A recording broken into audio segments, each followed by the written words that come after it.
Bismillah, pada malam hari ini insya Allah kami akan menceritakan kisah hijrah kami dari NU hijrah ke manhaj salaf atau ke salafi ya. Jadi kalau ditanya tentang amalan-amalan NU, insya Allah kami faham ya. Bukan hanya belajar, tetapi kami mengajarkan kepada anak-anak santri kami ya. Jadi sekitar 30 tahun kami itu di NU dan usia kami sekarang 40 tahun. Jadi kurang lebih baru 10 tahun kami hijrah. Jadi kalau ditanya tentang amalan-amalan NU, ya insya Allah kami paham betul ya. Karena kami lama di NU bukan hanya belajar, tapi mengajar. Karena ketika usia kami 25 tahun, kami sudah mengajar ya. Kami sudah menjadi imam di satu masjid, kami juga mempunyai pengajian di sana, dan mengajarkan kepada anak-anak santri ya. Bagaimana bacaan tawasul, bacaan tahlil, bacaan Al-Barzanji, kemudian sifat 20 dan lain sebagainya. Jadi kalau ada orang mengatakan, Ustadz kalau tidak paham tahlilan, jangan sok-sok membahas tahlilan.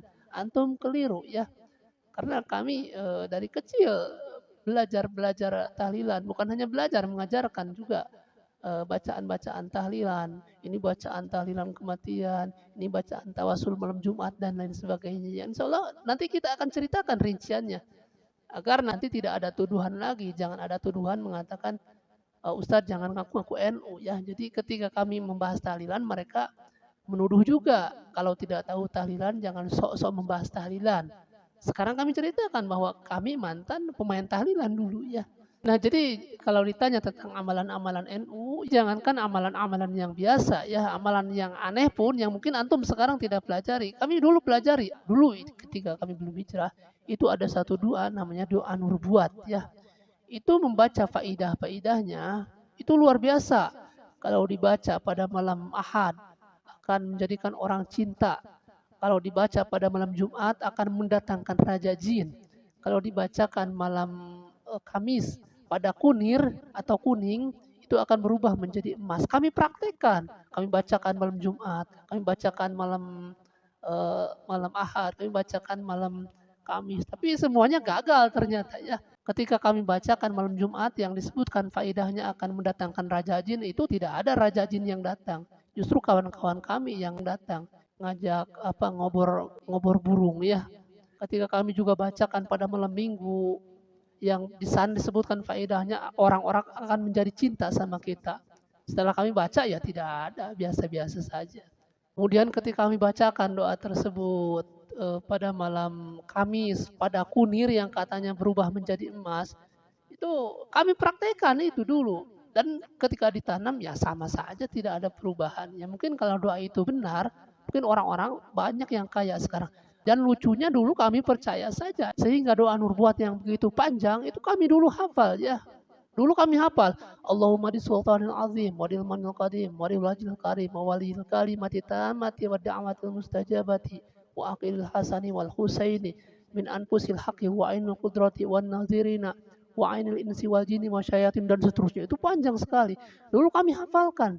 Jadi jangankan pelajaran-pelajaran seperti bacaan tahlilan, Al-Barzanji, sifat 20 dan lain sebagainya, itu bacaan yang aneh-aneh pun seperti ini, seperti doa nur buat itu kami pelajari semua. Dan setelah dipraktekkan ternyata semuanya bohong, tidak ada yang berhasil ya.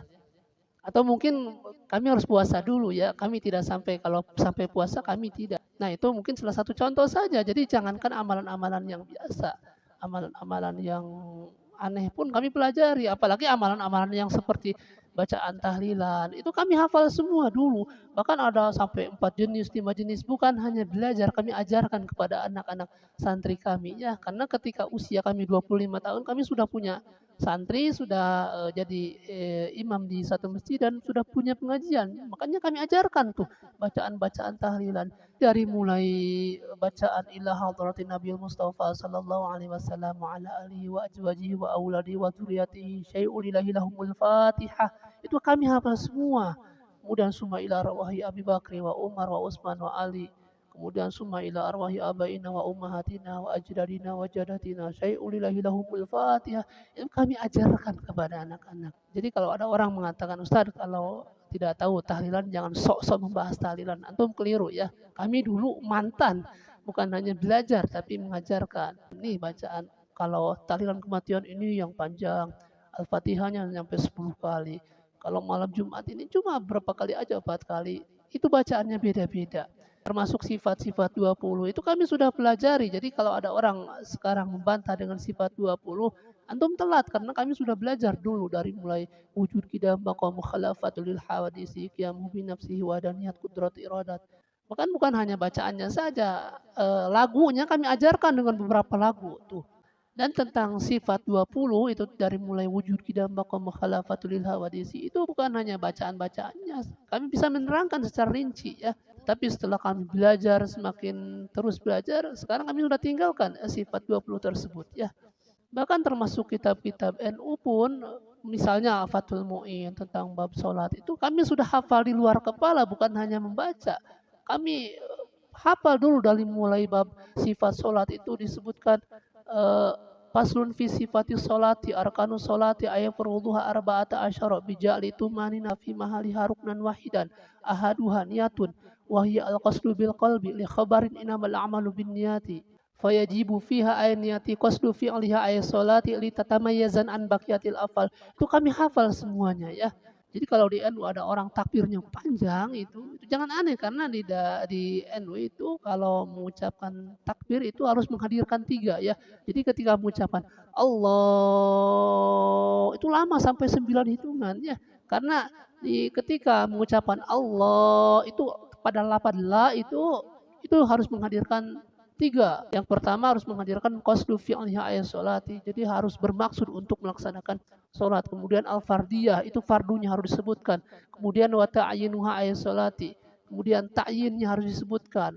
Itu sholatnya sholat apa? Maghribkah, isakah, subuhnya. Jadi ketika orang mengucapkan Allah, nah di situ masukkan niat sholat, kemudian fardunya, nama sholatnya harus disebutkan. Kalau tidak ada yang 3 itu maka dianggap belum niat ya. Makanya jangan heran kalau ada orang mengucapkan Allah itu lama sampai 9 hitungan, 7 atau 9 hitungan ya. Nah ini kami jelaskan sedikit rincian seperti ini agar tidak ada lagi tuduhan.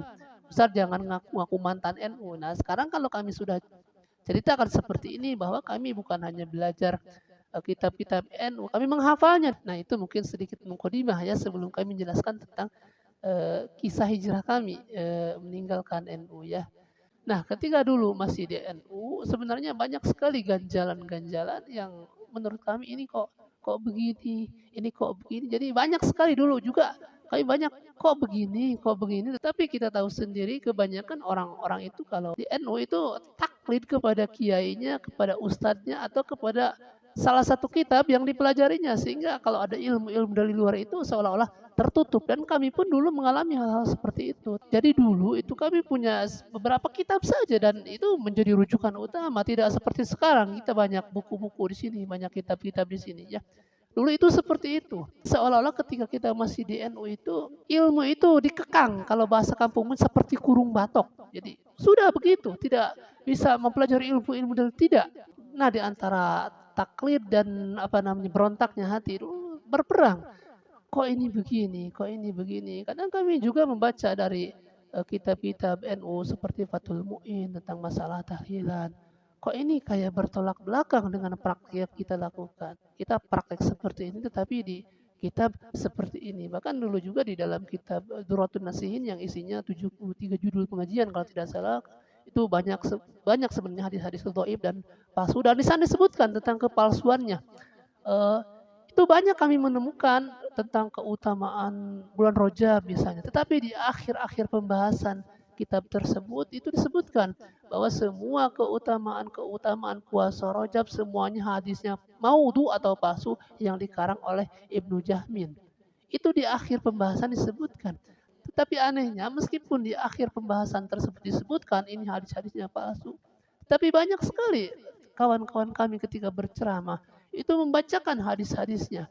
Keutamaan puasa Rajab itu seperti ini. Padahal di akhir kitab tersebut disebutkan hadis-hadisnya maudhu semua atau palsu. Nah jadi kami itu semakin penasaran, kok begini ya? Belum lagi masalah perdukunan, itu berdar dianggap biasa. Kemudian masalah orang datang ke kuburan, kemudian di sana meminta ke kuburan, dianggap biasa. Itu kami mengalami. Makanya kalau di dalam ceramah-ceramah kami mengatakan jangan minta ke kuburan. Itu bukan hanya cerita-cerita, kami mengalami sendiri. Bahkan beberapa kawan sekelas kami ketika kami masih di SD dulu, itu diajak ziarahnya minta agar pintar ke penghuni kubur tersebut. Tapi meskipun mereka meminta kepada kubur-kubur, tetap saja mereka juaranya tidak sampai juara satu. Kami terus juara satu dulu ya. Nah, maksud kami ketika kami masih di NU itu banyak sekali amalan-amalan yang mungkin kayak bertentangan dengan yang kita pelajari di kitab kok begini, tetapi secara praktek begini. Banyak sekali, nanti kita akan bahas semuanya ya. Baik, sekarang kita masuk tentang awal mula hijrah kami ya. Jadi sebagaimana yang tadi kami sebutkan, ketika usia kami 25 tahun itu kami itu sudah ngajar ya, sudah punya anak santri, jadi imam sholat, kemudian mengajar ibu-ibu juga itu di masjid tempat kami tinggal ya. Nah, singkat cerita kami menikah ya. Setelah menikah kami ikut ke rumah istri, ke rumah orang tua istri dan kami tinggal di sana. Nah, ketika kami tinggal di sana pun kami punya anak-anak santri juga. Di sana kurang lebih ada 40 atau lebih ya.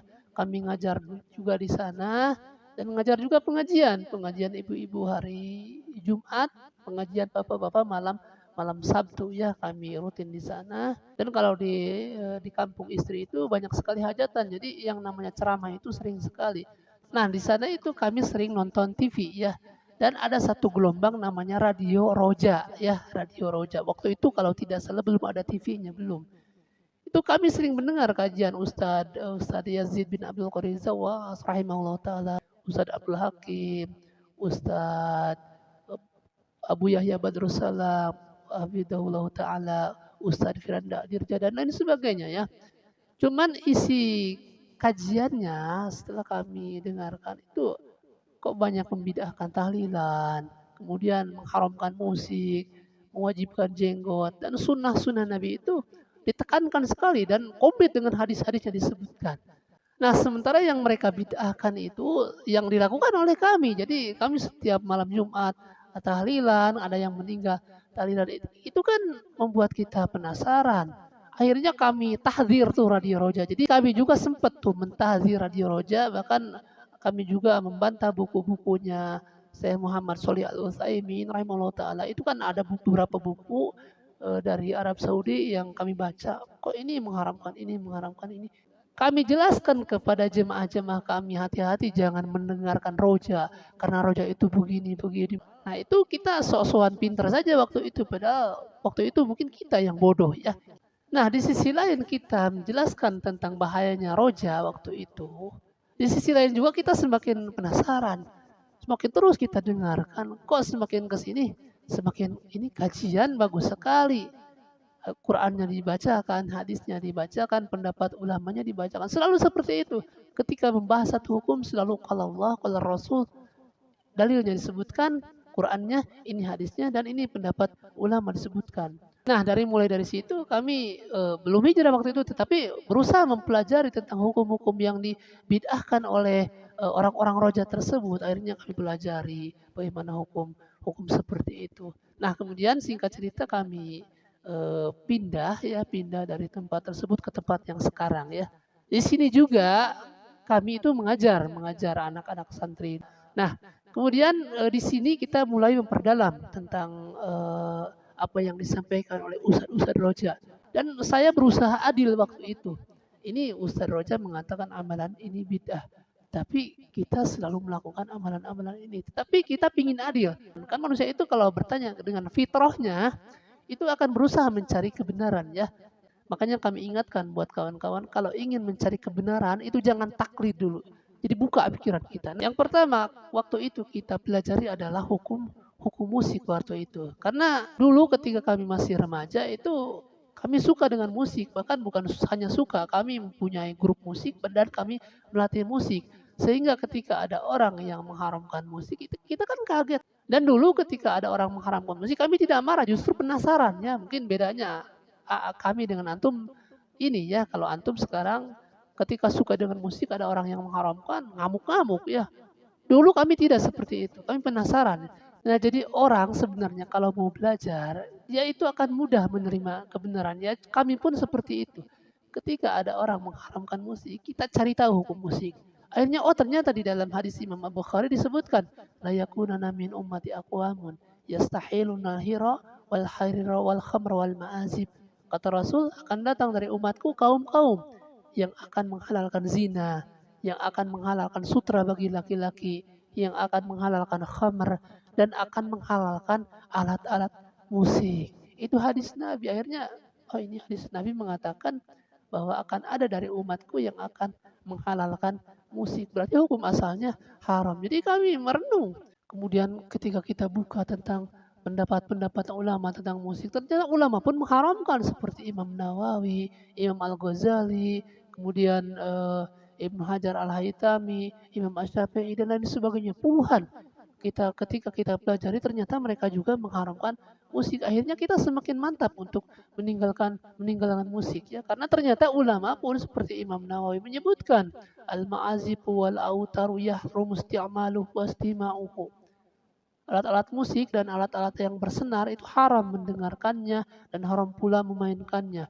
Kemudian Imam Ibnu Hajar Al-Haytami pun menyebutkan waqad ulima min ghairi syakin anna syafi'i haram sa'ira anwa izamri.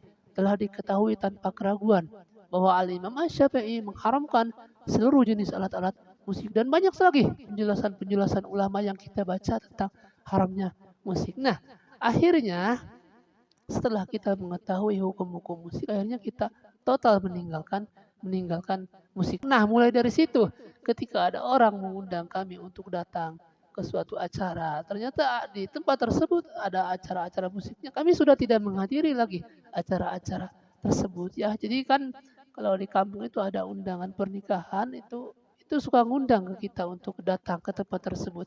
Sementara di tempat tersebut ada acara dangdutannya, itu bukan hanya dangdutan di kaset, bukan, tapi dangdutan secara langsung. Dulu sebelum kami hijrah ya cuek-cuek saja. Datang ke tempat tersebut, melihat aurat dianggap biasa, mendengarkan musik dianggap biasa. Setelah kita hijrah baru mengetahui dan kita kaget. Dan kita banyak beristighfar sekarang ketika waktu dulu. Ini mungkin kita berdosa melihat aurat, mendengarkan musik. Itu happy-happy saja. Dan bukan hanya kita, kiai-kiai yang lain pun biasa seperti itu ya. Jadi sebenarnya kuncinya ilmu ya. Ketika disebutkan musik itu haram, ketika dia tidak mempelajari ilmunya, maka dia akan biasa-biasa saja. Bukan hanya biasa, kadang sebagian orang ketika disebutkan musik haram akan membantah habis-habisannya. Tetapi mungkin bisa dicoba oleh kawan-kawan. Ketika Anda mendengar sekarang hukum musik, kemudian pelajari bagaimana hukum musik, kemudian cari tahu puluhan ulama tentang hukum musik, nanti akan ketemu. Nah, begitupun nanti masalah tahlilan. Dulu ketika ada orang mengatakan tahlilan itu bid'ah, kami pun kaget. Nah, setelah kita pelajari dari mulai makan-makan di rumah kematian, ternyata kaget. Oh, ternyata puluhan ulama dari madhab Syafi'i dan yang lainnya ternyata membid'ahkan makan-makan di rumah kematian. Itu dari mulai hadis Nabi, kemudian asar sahabat, puluhan pendapat ulama ternyata hampir sama semuanya ya. Jadi yang kita lakukan ketika ada yang meninggal itu kan biasa orang-orang kumpul di rumah kematian, kemudian makan-makan di sana. Itu ternyata bertentangan dengan hadis. Ketika ada sahabat Nabi yang bernama Ja'far bin Abi Thalib meninggal dunia, itu di perang Mu'attah dan ini ada kisahnya dan kami sudah ceritakan tentang kisah Ja'far bin Abi Thalib, tentang Zaid bin Harithah dan tentang Abdullah bin Rawaha, itu ada kisahnya. Ketika Ja'far meninggal dunia, itu Rasul memerintahkan agar orang-orang itu justru mengirimkan makanan kepada keluarga Ja'far ya. Sebagaimana diterangkan di dalam hadis, Isna'u li ali Ja'farin ta'aman fa innahum qad atahum amrun saghalahum. Kirimkan atau buatkan makanan untuk keluarga Ja'far karena telah menimpa kepada keluarga Ja'far tersebut sesuatu yang menyibukkan mereka. Jadi boro-boro mikirin makanan, mereka pun sudah kehilangan Ja'far, sedang bersedih, sedang berduka cita. Jadi Rasul menyuruh mengirimkan makanan untuk keluarga Ja'far. Nah, setelah kami baca hadis ini, kemudian direnungkan, ternyata ini kok bertentangan dengan yang kita lakukan. Yang kita lakukan sekarang ketika ada yang meninggal dunia malah rame-rame kumpul di sana, makan-makan enak, Dari mulai hari pertama, hari ketiga, hari ketujuh, hari 40 terus ya seperti itu. Bahkan ini kisahnya tak ada tetangga kami sampai menjual rumahnya, kemudian menjual rumah orang tuanya yang memang dua-duanya meninggal ketika zaman Covid kemarin, itu rumahnya habis semua dijual untuk biaya biaya tahlilan. Jadi kalau ada orang mengatakan itu sampai menjual rumah untuk biaya tahlilan, itu bukan cerita-cerita, itu kami menyaksikan sendiri ya. Rumah orang tuanya sampai dijual untuk biaya tahlilan. Sedangkan rumah tersebut yang seharusnya dipakai untuk harta warisan anak yang ditinggalkannya. Dan itu kami mengalami dan bukan hanya di sini. Banyak sekali tempat-tempat lain orang yang memang untuk apa namanya menempuh biaya tahlilan sampai menjual rumah, menjual tanah dan lain sebagainya ya. Nah, jadi antara yang terjadi di masyarakat dengan hadis Nabi ini sangat bertentangan dan kami terus merenung. Kemudian ketika membuka asar sahabat, sahabat pun mengatakan demikian. Kata sahabat apa? Kunna na'udul ijtima'i inda ahlil mayiti wa sun'iyat ta'ami ba'da dafnihi minan niyah.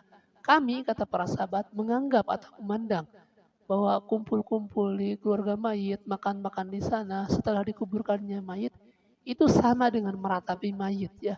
Jadi disamakan dengan meratapi mayit, sedangkan meratapi mayit itu hukumnya haram. Nah, sementara yang terjadi itu seperti itu. Kemudian kita pelajari di dalam kitab-kitab fikih, seperti di dalam kitab I'anat Talibin ini fikih Syafi'i sendiri ya. Di sana sampai disebutkan makan-makan di rumah kematian itu sampai disebutkan bid'ah yang munkar ya. Di sana disebutkan ma yaf'aluhu nasu minal ijtima'i inda ahlil mayyiti wa sun'i'at ta'ami minal bid'ahil munkarati allati yusabu ala man'iha waliyul amri. Adapun apa yang menjadi kebiasaan masyarakat berupa makan-makan di rumah kematian, itu merupakan bid'ah yang munkar yang pemerintah akan mendapatkan pahala ketika melarang acara tersebut. Bahkan kata Al-Imam Ibn Hajar Al-Haytami sampai disebutkan haram ya. Kata beliau, wa ma'tida min ja'li ahlil maiti ta'aman liyaduwan nasa ilahi bid'atun makruhatun. Dan apa yang menjadi adat kematian berupa membuat makanan, kemudian mengundang orang untuk datang ke tempat kematian tersebut, itu merupakan bid'ah yang makruh. Bal kullu dzalika haramun. Bahkan semua perbuatan itu haram kata beliau. Apabila apa? In kana min malin mahjurin. Apabila menggunakan harta anak kecil yang mesti dihajar. Artinya ketika ada orang tua meninggal dunia, meninggalkan anak kecil, itu yang seharusnya hartanya untuk warisan anak kecil tersebut dipakai untuk tahlilan. Itu haram ternyata. Kemudian yang haram di sini, au min maitin alaihi dainun, atau mayitnya mempunyai hutang. Jadi sudah tahu mayitnya punya hutang, itu malah hartanya yang seharusnya dipakai untuk bayar hutang dipakai untuk tahlilan. Itu haram disebutkan oleh Imam Ibnu Hajar. Kemudian yang ketiga yang haram, au yatarattabu alaihi dirarun, atau akan membawa madarat dan selainnya. Jadi mungkin kedepannya anaknya akan terlantar, kemudian istrinya akan terlantar dan lain sebagainya. Nah, jadi ketika kami mendengar Ustadz Roja dulu mengatakan tahlilan itu bid'ah, justru kami itu penasaran mempelajari. Setelah mempelajari ternyata benar itu diterangkan di dalam puluhan kitab ulama dibid'ahkan itu makan-makan di rumah kematian. Akhirnya kami total meninggalkan tahlilan. Nah, yang jadi bingung, kita kan ketika ada acara tahlilan kita kan selalu datang. Bahkan orang-orang itu kalau ada yang meninggal itu selalu ngantar makanan ke tempat kita. Itu ngantar makanannya bukan hanya di besek, itu pakai rantang segala macam. Nah, ketika datang orang tersebut, kita bingung karena kita sudah tahu hukumnya seperti ini. Akhirnya kita jelaskan pelan-pelan. Mohon maaf, untuk saat ini kami tidak menerima makanan dari tahlilan dan kami tidak akan datang ke tempat tersebut. Mereka kan kaget. Ini biasanya kan paling depan itu karena memang kiainya. Tapi sekarang kenapa menolak? Akhirnya kita jelaskan kepada beberapa orang dan seiring berjalannya waktu itu kita diundang tidak pernah hadir. Ketika di antara makanan kita tidak pernah terima. Ya mungkin orang-orang yang biasa kerja di tempat tahlilan itu kan biasanya pegawainya khusus. Mungkin saling saling berbicara satu dengan yang lainnya. Jangan pernah ngantar makanan ke Ustadz Aswan katanya. Nanti ditolak. Jangan pernah ngundang Ustadz Aswan untuk tahlilan karena nggak pernah datang. Nah, setelah mungkin dari antara mereka saling berbicara, sebenarnya enak kita. Jadi sudah tidak perlu kita mengklarifikasi, sudah tidak perlu lagi kita menjelaskan. Akhirnya ketika ada acara tahlilan, sekarang ada acara maulid, acara rajaban segala macam, kita tidak pernah diundang dan kita enak ya. Dulu kan awal-awal kita bingung harus menjelaskan pada mereka. Kalau sekarang ya sudah masing-masing saja. Nah setelah kita hijrah, kita terus belajar ya. Apalagi hadis-hadis Nabi, kita ribuan mempelajari hadis-hadis Nabi. Bahkan alhamdulillah mungkin ribuan hadis kita hafal ya. Nah jadi di sini bedanya. Kita sebelum hijrah itu jarang sekali belajar ya. Yang penting kita dakwah, diundang dakwah. Tapi kalau sekarang sudah hijrah, justru kita banyak menghabiskan waktu itu dengan belajar, terusan belajar sampai malam belajar berapa jam, siang berapa jam ya. Jadi beda sekali ketika kita belum hijrah, kita masih di NU, itu ilmu itu ya itu aja. Dan dakwah pun di konsep ini yang disampaikan itu harus seperti ini. Kemudian ada banyak sekali candanya. Jadi kurang serius. Beda dengan sekarang. Antum bisa lihat video-video kami mungkin ada ribuan kalau di Facebook ya, kalau di YouTube mungkin cuma ratusan. Itu ada tidak video-video kami yang ada lawaknya? Yang kami ingat itu tidak ada. Jadi kita serius menyampaikan ilmu, menyampaikan dalil Al-Quran, hadis-hadis Rasul. Nah seiring berjalannya waktu, kemudian kita berdakwah di media, mulai banyak sekali hujatan, cacian, makian. Bahkan kita pernah didatangi oleh aparat kepolisian datang ke rumah. Intinya dakwah kami jangan menyampaikan masalah-masalah bid'ah katanya. Setelah kita ngobrol dengan polisinya, ternyata polisinya baik dan memang sudah ada basic agamanya kuat sekali. Setelah kita jelaskan, akhirnya beliau juga paham. Oh ternyata yang disampaikan oleh Ustadz itu dalil semua. Artinya ketika kita menyampaikan itu selalu membawakan hujah. Ini dalilnya, ini hadisnya, dan ini pendapat ulamanya ya. Jadi kalau orang sudah hijrah itu nanti akan mendapat cacian ya, hujatan, makian, hinaan. Kalau kita sudah mulai mendakwakan sunnah, jangankan mendakwahkan, antum hijrah saja, antum sudah tidak ikut tahlilan, tidak ikut maulid, tidak ikut rojaban, itu nanti akan ditahzir, akan dicaci oleh orang ya. Itu sudah biasa. Nah itu mungkin sedikit cerita kisah kami ya, hijrah dari NU kemudian hijrah ke manhaj salaf ya.